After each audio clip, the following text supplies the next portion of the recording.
El Señor esté con ustedes. Y con tu espíritu. Evangelio de nuestro Señor Jesucristo, según San Lucas. Gloria a ti, Señor.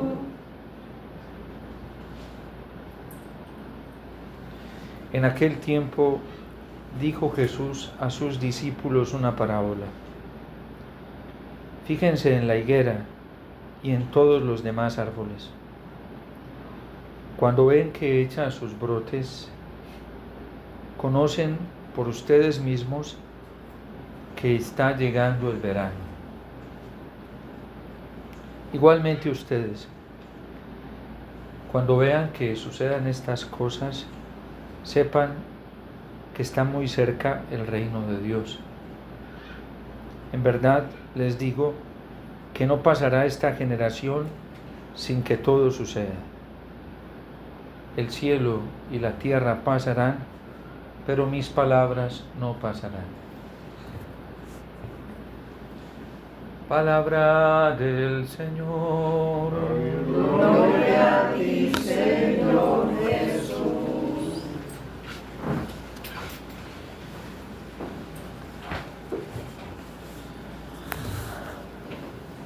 La metamorfosis es un concepto que utiliza la ciencia hoy para hablar de los procesos de cambio y de transformación, de todos esos procesos que traen situaciones muy difíciles y dolorosas, pero que al final pues traen frutos muy buenos. De hecho, el árbol, cuando hace brotar la flor, gime, simplemente que nosotros a veces, por la distracción y la falta de capacidad de admiración, no nos damos cuenta de lo que sucede. Pero todo árbol, cuando va a dar un fruto, gime. Y digamos que hace un esfuerzo mucho más grande, y ese esfuerzo le crea dolor. Cuando una madre va a parir y ya se le está aumentando la barriguita y le está llegando el tiempo de dar a luz, pues va sintiendo cómo los dolores le van llegando, las contracciones, y se acerca un momento muy grande que es un nuevo nacimiento, pero ella sabe que tiene que pasar por un dolor muy grande, ¿sí? Estos días el Señor en el Evangelio nos ha estado enseñando cómo se va a dar la manifestación del reino de Dios, por una pregunta que le hicieron sus discípulos. ¿Cuándo es que se va a manifestar el reino de Dios? ¿Y cuándo es que va a llegar eso tan espectacular y tan extraordinario de lo que tú hablas y tú predicas, del tiempo de paz, de alegría, de gozo, de plenitud? ¿Cuándo es que va a llegar eso? Y el Señor comenzó a hacer una advertencia en el Evangelio de San Lucas. Dice, cuando esto va a suceder, van a aparecer muchos signos, van a aparecer cosas espectaculares, signos en el cielo, en la tierra, van a suceder guerras, se van a enfrentar naciones contra otras, en una familia se dividirán, chocarán entre ellos, y habrá anuncios también, les dirán a ustedes, aquí está, miradlo aquí, por allí, y dice el Señor, no salgan corriendo ni hagan caso, que no está allí. No sucederá así, sucederá de otra manera. Incluso a ustedes los llegarán a entregar los de su misma familia, y se pondrán padres contra los hijos contra los padres, esposas contra los esposos, por esta realidad del reino de Dios. Pero no tengan miedo, ni se dejen llenar de pavor. Otro signo que dice el Señor, muchos se llenarán de miedo, de pánico, se horrorizarán por todas las cosas que ven que sucederán, porque van a suceder. Pero ustedes no, ustedes estén contentos, porque cuando vean que esas cosas se están realizando, quiere decir que se acerca su liberación, se acerca su salvación y se acerca el nacimiento definitivo suyo como hijos de Dios, como iglesia. La crisis que vive la iglesia, que es muy fuerte y tan desgarradora con todo esto que se ha dado dentro de la iglesia, con los escándalos de abusos de parte de sacerdotes a menores, incluso en Colombia que se ha catalogado uno de los países más católicos, es uno de los países donde el escándalo del abuso a menores es más alto quizás que en todos los países.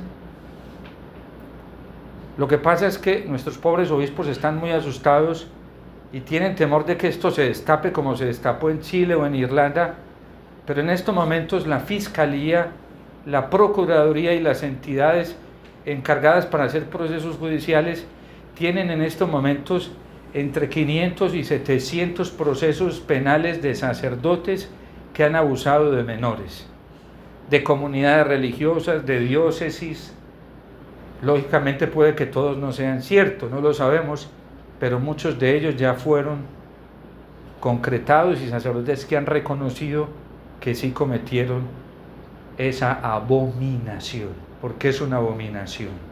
Algunos se han arrepentido en la cárcel y el gesto del arrepentimiento es que han reconocido que sí cayeron en eso y de que sí hicieron, y bien por ellos que reconocieron, siendo tan doloroso, porque todo reconocimiento trae una regeneración, una reparación, y hay muchas víctimas que se sienten reparadas por el reconocimiento y la culpa de muchos sacerdotes, y ellos mismos se van viendo pues sanos también en este sentido, porque todo el que se arrepienta, el que reconozca, el Señor lo va a perdonar. Y Dios puede reparar también. Yo he conocido situaciones dolorosas donde sacerdotes cayeron, pero reconocieron y eso valió como reparación para las mismas víctimas. Lo que nunca repara es la negación. Cuando uno niega, ha cometido una falta y la niega y no la reconoce, eso genera un daño mucho más grande en las víctimas y en uno. Y eso es un terreno fértil para Satanás.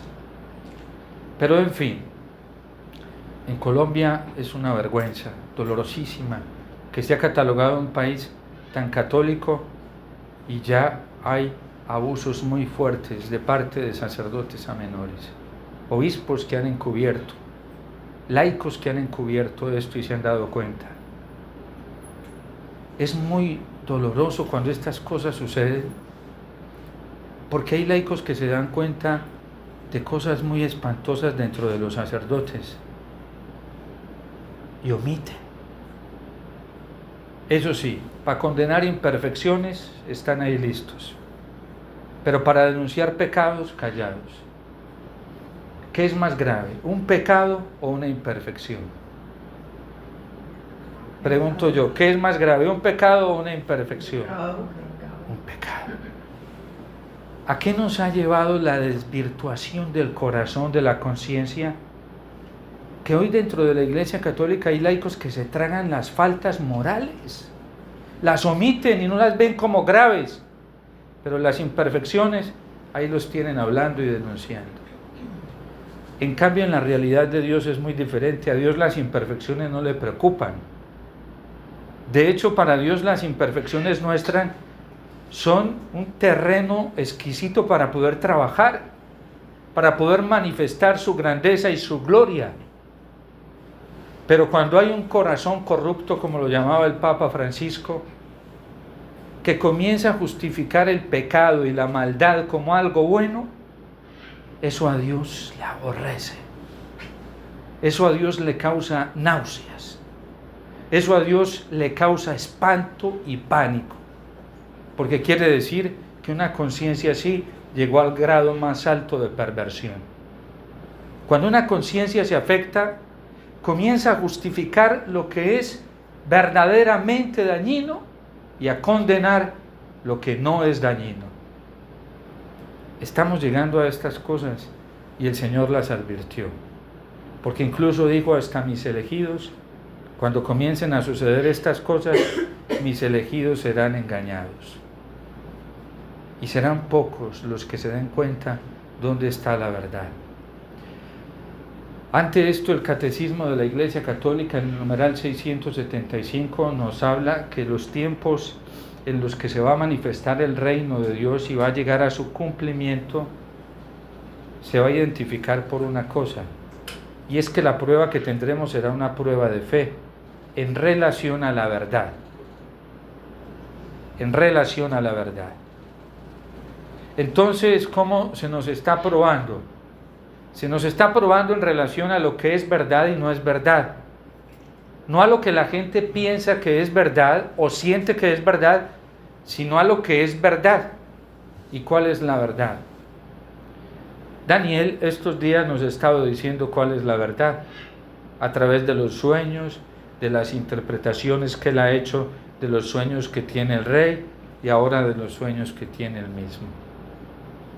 La verdad es Cristo solamente. Se abrió un libro, dice la visión hoy, y salió un cordero. Por eso no hay varias verdades, como a veces nos dicen. Bueno, usted tiene su verdad, yo tengo la mía. Tratemos de entendernos. Eso se llama relativismo. Y no hay error más espantoso en estos tiempos que esos. Usted con su verdad, yo con la mía, caminemos juntos. No, es que no podemos caminar juntos si tú tienes una verdad y yo tengo otra. No podemos conciliar, eso es imposible a la naturaleza misma. Identifiquemos dónde está la auténtica verdad, cuál es la verdad, y entre los dos caminemos juntos para llegar a esa verdad, para entregarnos a esa verdad, para amar esa única verdad, para ser fieles a esa única verdad.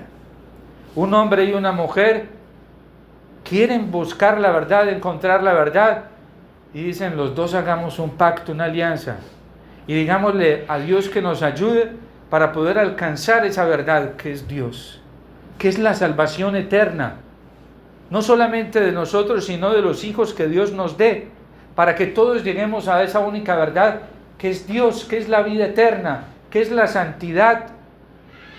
Y nos cogemos los dos de la mano, nos unimos con una sola alianza, que es el significado del anillo, los dos juntos unimos nuestras fuerzas para llegar a Dios, para amar a Dios, para entregarnos a esa verdad, porque la verdad es una sola, no es la tuya y no es la mía. La verdad es Jesucristo y está en la palabra. ¿Por qué a Daniel se le hace tan fácil interpretarle los sueños a Nabucodonosor? Porque Daniel, ya había siendo un joven, había identificado la única verdad en el Pentateuco. Meditaba la palabra de Dios cuando apenas existían los primeros libros de la Biblia, que era la ley de Moisés, y oraba con la palabra y rezaba los salmos, y ahí descubrió la verdad, y descubrió que la verdad no era él, ni lo que pensaba él, ni lo que sentía él, sino el testimonio de la Sagrada Escritura, en donde se hablaba de la manifestación de Dios como el único que existía, el único Padre, el único Creador. Y Daniel le entregó su corazón a ese Dios. Y cuando Nabucodonosor tiene el sueño, para Daniel es muy fácil interpretarle y decirle: mire, han aparecido estos poderosos políticos, gobernantes de estos estados, pero todos van a ser convertidos en polvo, como la paja que se la lleva el viento, porque la única verdad es esa roca que aparece sin intervención de mano alguna y destruye todos los poderes de este mundo para construir su propio reino, y es el reino de Cristo. Aparecieron hoy unas bestias, son los poderes políticos, los poderes económicos, los poderes culturales, intelectuales, científicos, tecnológicos, que no aman a Dios, que no respetan a Dios.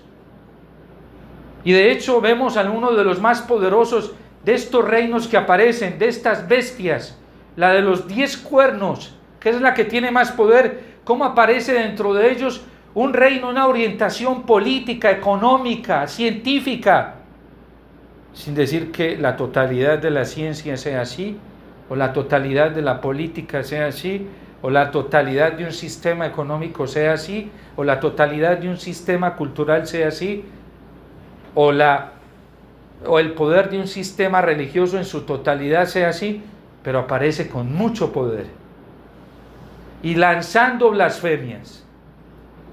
Hoy a muchos científicos se les ha dado por negar el peso y la fuerza de la moral, de la ética. Y ellos son los que le dicen a uno qué está bien y qué está mal. Y para gran parte de la ciencia hoy el aborto está bien, porque es defender el derecho de la mujer. Pobrecitas, qué pecado. En Colombia a un gobernante nuestro de derecha le pareció bien decir que había que defender el derecho de la mujer cuando era abusada, cuando era violada y quedaba en embarazo, cuando venía su niño con deformaciones, pobrecita, ella cómo va a ser en las condiciones de pobreza y de miseria que vivimos en un país como el nuestro. Hay que permitirles el aborto. Y lo hizo un gobierno de derecha. Un gobernante que también, si no se arrepiente, le tendrá que dar cuentas a Dios. Y que muchos colombianos, en nombre de la fe, hoy lo defienden. A través de gobiernos de derecha nos han entrado a nosotros todas esas blasfemias contra la moral de la dignidad sexual de la persona, como los anticonceptivos, la eutanasia.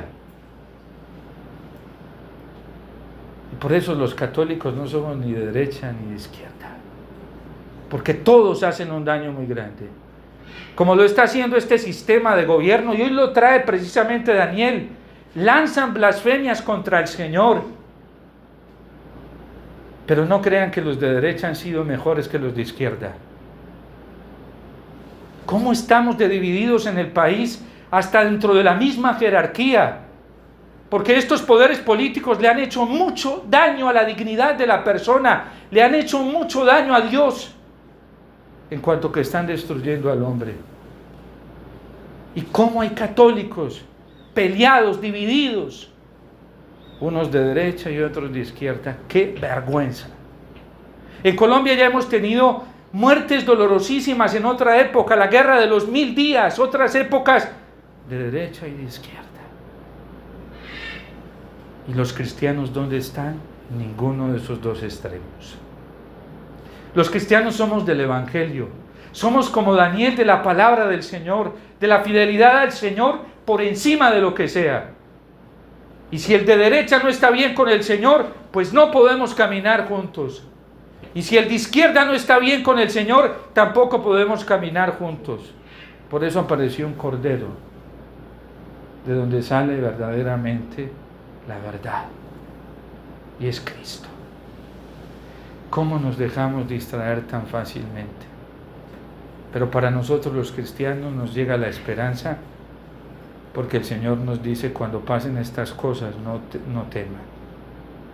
Sepan que se acerca su liberación. ¿Y a qué nos va a invitar el Señor estos días?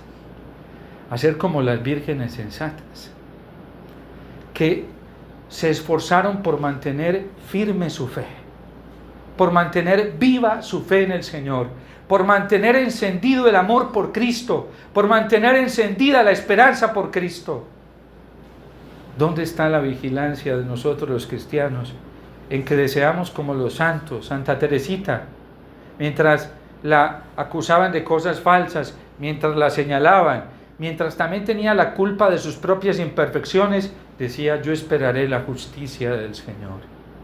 Mejor lo busco a Él y espero en Él, porque eso trae paz al corazón. Nada más esperanzador saber uno que no tiene que esperar su futuro de los de derecha o de los de izquierda.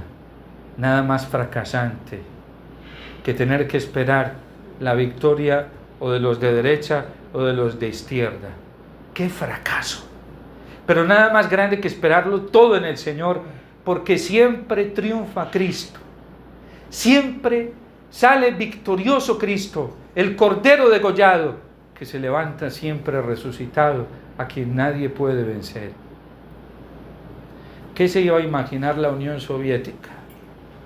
Que se iba a tropezar en los años 70 y 80, después que comenzó con tanta fuerza en Rusia, cuando la Virgen ya lo había advertido en 1917 de que los errores para el mundo se iban a esparcir a través de Rusia, y pidió rápidamente la consagración de Rusia y el mundo de parte de todos los obispos con el Papa al corazón inmaculado.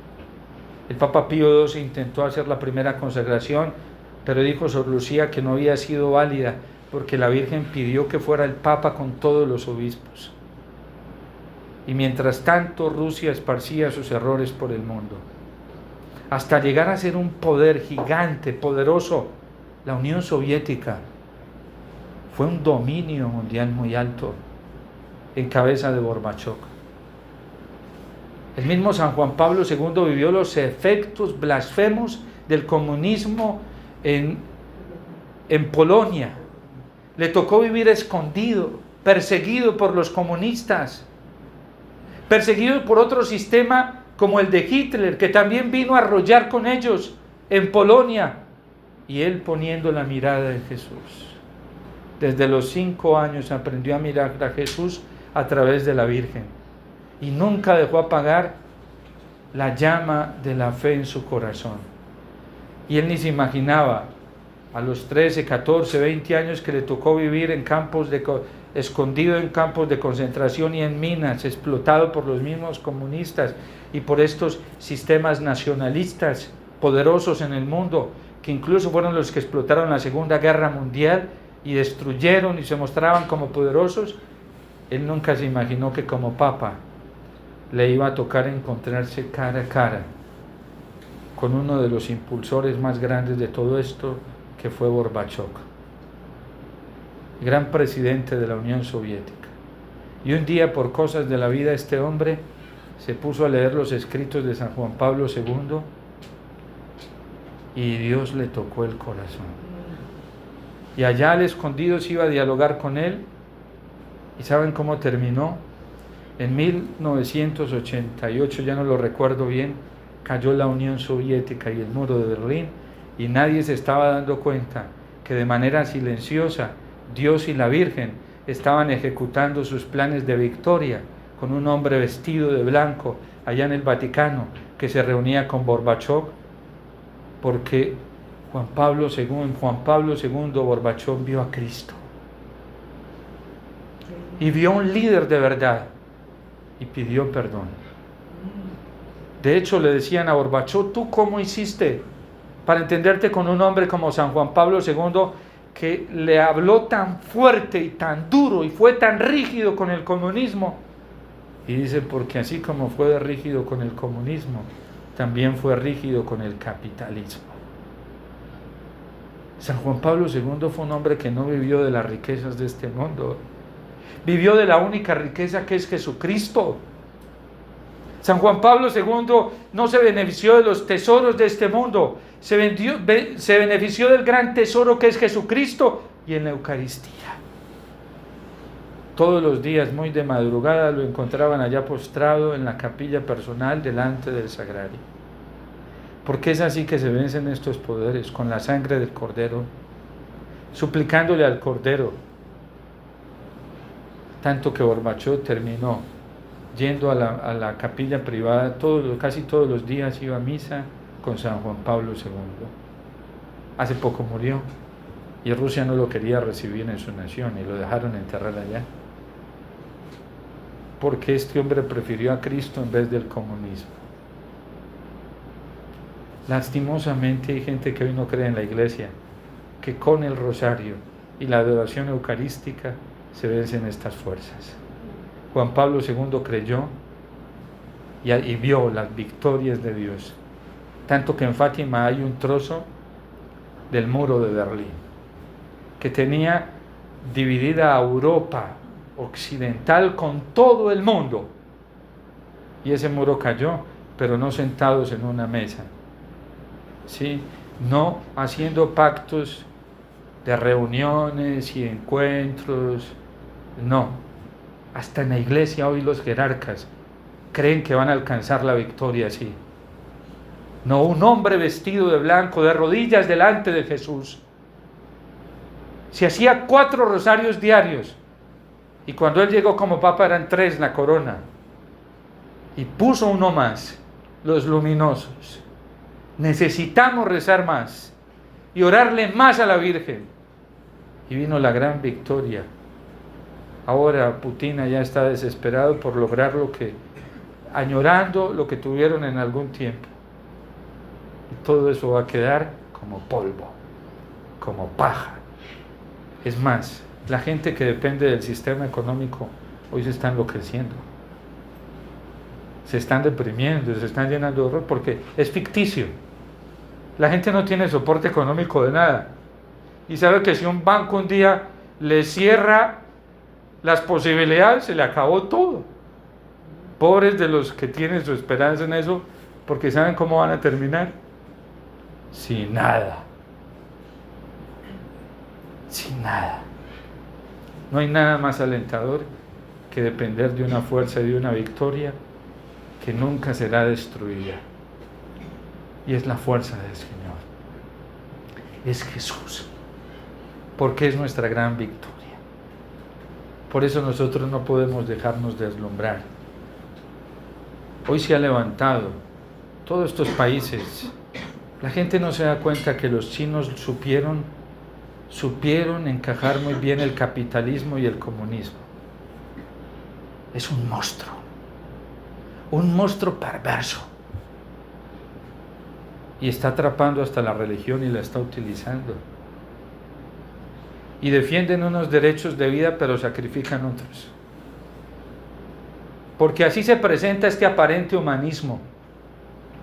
Y dice, la gente sabe, cuando uno apostata de la verdad, dice, pero padre, pero mire que esto sí lo hacen bueno. Ese es el apóstata de la verdad.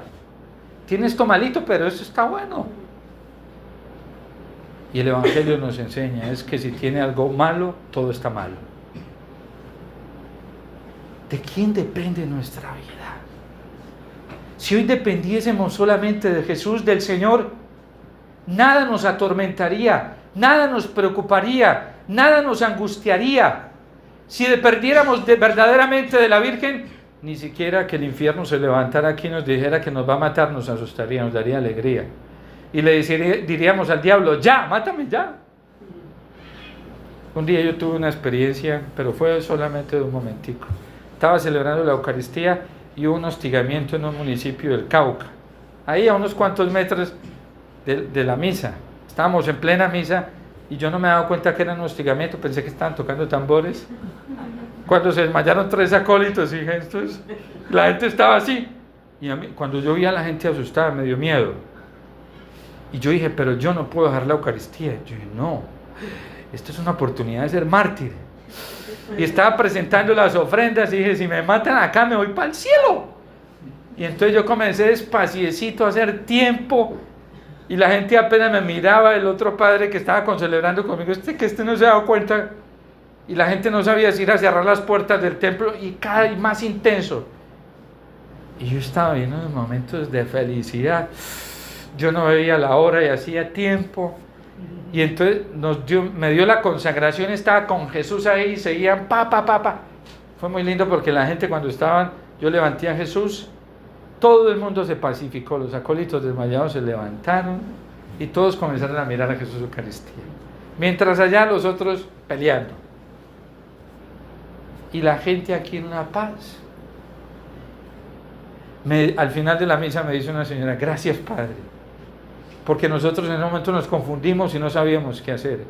Y yo no, a mí no, a Jesús, el Espíritu Santo me puso que era una posibilidad. Cuando vimos que usted se quedó ahí, nosotros nos quedamos acá. Y apenas bajé el cáliz, lamentablemente se fueron. Y yo no morí. ¿Sí? Eso fue un dulcecito pequeñito que me dio el Señor. Pero me lo quitó rapidito, que todavía tengo que purificar mucho. Pero es increíble cómo Jesús quiere quitarnos los miedos. Eso es en cuestión de segundos. Un pobre psicólogo tiene que hacer terapias para ayudarle a equilibrar las emociones de miedo, de pánico a una persona. Y Cristo lo hace así. Yo me sorprendo cuando llego a la oración, a veces llego muerto de pánico, porque me pasan una cantidad de cosas que me desbordan, no soy capaz de solucionar. Y llego al Santísimo, abro la Biblia, me encanta mucho hablar con la palabra de Dios, y comienzo a leer la palabra de Dios, y eso es sino que comience, y una paz, y yo, ay, esto está bueno. Es instantáneo lo que hace el Señor, porque es que Él triunfa. Satanás lo envuelve a uno con una cantidad de pensamientos que uno no es capaz. Y a veces me coge y me desborda, que hasta me toca pedir ayuda, decirle a una persona, mira, me tienen botado, ayúdame a salir rápido. Y me sirve mucho cuando alguien me dice, Padre, pues humíllese delante del Señor. Y santo remedio. Santo remedio. Qué bien nos hace una palabra de alguien cuando nos manda inmediatamente por donde el Señor. Qué bien nos hace una palabra de alguien, una ayuda de alguien, cuando nos manda inmediatamente donde Cristo. Porque es que eso tiene la solución para todo. Para todo. Y hay psicólogos muy buenos que hacen eso. Se esfuerzan en mandarnos a Cristo, en mandarnos a Él. Hay un joven, es un psicólogo, escucha todos los días las homilías. Y entonces se me molesta, padre, aquí está su psicólogo al que le da tanto garrote usted todos los días. Y entonces ya él aprendió dentro de sus terapias y le dice a la gente, vea, yo le ayudo con esto, pero yo sé que esto no le va a sanar. Hay uno que lo sana y lo manda para el sagrario. Lo manda para la Eucaristía. Lo manda a rezar el rosario. Yo profesionalmente te doy esto, mira, esta es mi tarea como profesional, pero si tú te quieres ya solucionar el problema del todo, de donde Jesucristo. Yo te ayudo hasta acá y está bien, porque para eso se esforzaron, estudiaron, sí, para darnos unos aportes humanos hasta llevarnos a la solución definitiva que es el Señor. La ciencia es buena cuando nos encamina y ella sirve. La ciencia sirve para encaminarnos y hace una tarea y una labor muy buena cuando nos encamina. Nos dice, va por acá y ya. Ahorita váyase usted solito para allá que está Jesús. Entonces, todas estas lecturas de Daniel estos días nos están centrando en el Hijo del Hombre, en Cristo, en el Hijo de Dios, en Cristo, nuestra gran solución. Y están siempre en la Eucaristía. El amor de Jesús es un amor solícito. ¿Qué significa eso? Que Jesús está a cualquier hora, a las 24 horas, tanto que el Evangelio dicen que si queremos ir a buscarlo a medianoche lo busquemos. Jesús nos pone el ejemplo del amigo inoportuno. Para Dios no somos inoportunos, a cualquier hora, 24 horas que lo necesitemos, ahí está. O nos pone otro ejemplo de la viuda insistente. Dele hasta que le solucionen el problema. ¿Y qué nos dice Jesús? Ore hasta que mi Padre le solucione el problema. Y les aseguro que mi Padre ve a alguien así y no se va a demorar en solucionarle la situación. En fin, tenemos aquí al Hijo del Hombre, al Hijo de Dios, a Jesucristo en la Eucaristía.